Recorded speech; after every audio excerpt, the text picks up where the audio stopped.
안녕하세요. 광경호입니다. 요즘 부동산은 거래가 안 되고 주식도 많이 하락하고 있습니다. 그래서 걱정이 많으실 텐데 그 한미 증시 하락의 원인과 전망에 대해서 알아보겠습니다. 연초 대비 이제 주가를 비교해 보면 애플이 19.5% 정도 빠졌습니다. PER은 여전히 한 25배고요. 25배 정도면 현재의 금리를 고려한다면 버블이라고 볼 수는 없습니다. 싼 건 아니죠. 아직도 좀 높은 편이죠. 마이크로소프트가 22.7% 빠졌고요. PER은 28배입니다. 구글도 21.45%, 20배입니다. 시장과 비슷하게 빠졌다고 봅니다. 근데 이제 아마존이 좀 많이 빠졌죠. 38.16% 빠졌고 129배입니다. 좀 비용 증가 요인이 있다고 합니다. 그 다음에 이제 페이스북, 요즘은 메타버스라고 하죠. 근데 이제 44.25%, 16배입니다. 페이스북은 내부적으로 좀 여러 가지 문제가 있었습니다. 그 다음에 이제 넷플릭스가 사실은 가장 많이 빠졌습니다.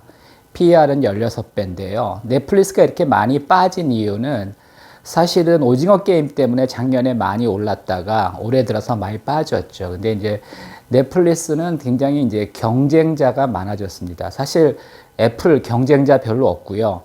MS 경쟁자 없죠. 그 다음에 구글도 독보적이죠.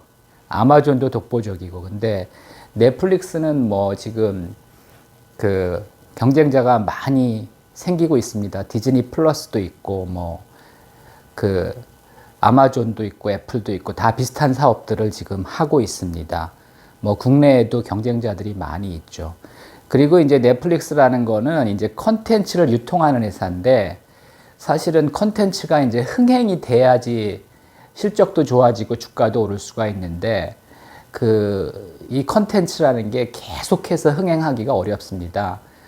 저는 영화 산업도 약간 관여를 해본 적이 있고 또 이제 이런 영화 산업에 투자해 본 적도 있는데 이게 이제 굉장히 어려운 게 만드는 작품마다 히트 치는 게 그렇게 쉽지 않습니다. 그러다 보니까 사실은 좀 한계가 있는 건데 이걸 이제 팡이라 그랬죠. 그래서 하여튼 작년 재작년에 팡을 중심으로 미국 주식이 많이 올랐었죠. 근데 이제 이런 주식들이 많이 오른 거는 물론 이제 경쟁력도 있고 펀더멘탈도 있지만 사실은 코로나 영향도 상당히 있었습니다.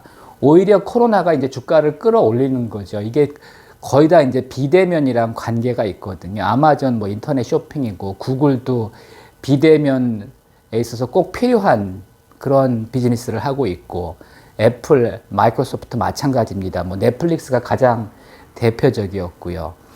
반면에 이제 테슬라는 사실은 비대면과는 관계가 없죠. 근데 이제 전기차가 뜨면서 주가가 많이 폭등을 했죠. 그리고 이제 38.8% 빠졌고 여전히 이제 PER이 64배인데 여전히 이제 비싼 편이지만 또 상대적으로는 어떻게 보면 선방했다고 볼 수도 있습니다.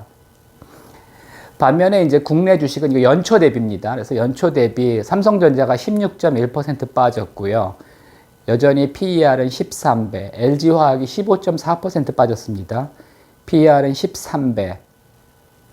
그 다음에 이제 카카오뱅크가 마이너스 32% 빠졌는데 여전히 PER은 좀 높죠. 그래서 이게 이제 핀테크 핵심주기 때문에 많이 올랐었는데 결국은 이제 펀더멘탈 실적이 많이 뒷받침이 안 되다 보니까 이제 주가가 빠지고 있는 거고 지금 현재는 이제 공모가 약간 웃돌고 있는데 공모가가 39,000원이었죠. 저는 공모가 이하로 갈 거라고 봅니다. 그래서 하여튼 조금 더 빠질 가능성이 높다고 보고요.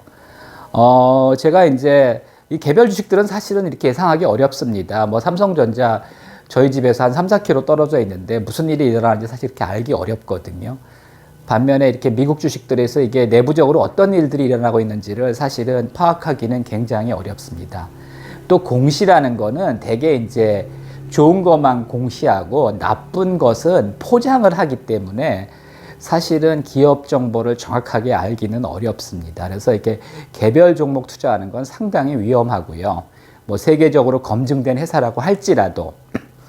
그래서 저는 이제 ETF를 추천하는데 ETF도 뭐 많이 빠졌습니다. SPYG, 그러니까 S&P 500의 성장주에 주로 투자하는 그 ETF인데 26.4% 빠졌고요. QQQ, 나스닥 100에 투자하는 종목이죠. 뭐 실질적으로는 이거랑 큰 차이 없습니다. 뭐 퍼포먼스도 비슷하죠. 27.36% 빠졌고, 그 다음에 이제 SOXX는 미국 필라델피아 반도체 지수를 추종하는 이제 반도체 ETF죠. 역시 많이 빠졌습니다. 그 다음에 우리나라의 타이거 2차 전지, 그러니까 자동차 2차 전지 주로 하는 데죠. 물론 이제 2차 전지는 자동차만 있는 게 아니라 뭐 휴대폰용으로도 있죠. 그래서 하여튼 2차 전지 ETF도 15.3% 정도 빠졌습니다. 뭐 제가 이거 다 가지고 있는데, 뭐 물론 삼성전자도 가지고 있고요. 근데 다 가지고 있는데 뭐 저는 요건 좀 오래됐고 요건 최근에 샀는데 저도 뭐 싸게 샀는데도 빠졌습니다.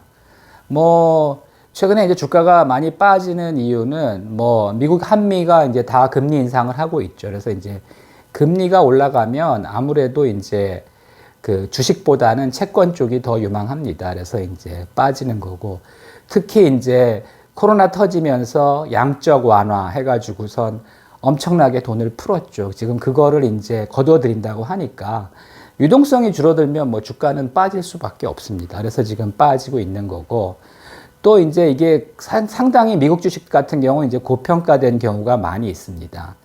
뭐 특히 이제 코로나 영향으로 이렇게 일시적으로 실적이 좋았던 건데 그거에 이제 흥분해서 주가가 좀 많이 올랐었죠. 그게 이제 원위치 가고 있다고 봐야 됩니다. 그리고 이제 우리나라 시장이 빠지는 거는 미국이 금리 인상하고 이제 통화량을 줄이는 거죠. 유동성이 줄어드는 거죠. 그러면 당연히 그 뭐 이머징 마켓에 투자하는 돈들도 이제 다시 빠져나가는 거죠. 그래서 이제 우리도 이제 빠지고 있는데, 상대적으로는 뭐 우리나라 주식시장이 덜 빠진 겁니다. 근데 이제 그 미국 같은 경우는 작년, 재작년에 많이 오르고 지금 많이 빠지고 있는 거고요.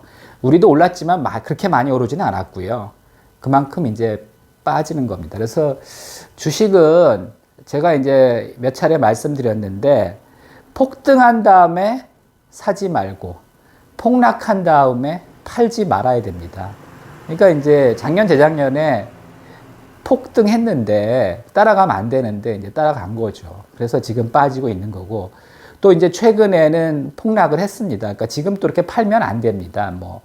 뭐 이제 조금 더 빠질 가능성이 있긴 있지만은 하여튼 지금 이렇게 팔면 안 되고, 그래서 뭐 요즘은 또 이제 리츠에 투자해라 이제 이런 얘기들이 있는데, 리츠도 금리 인상기에는 취약합니다.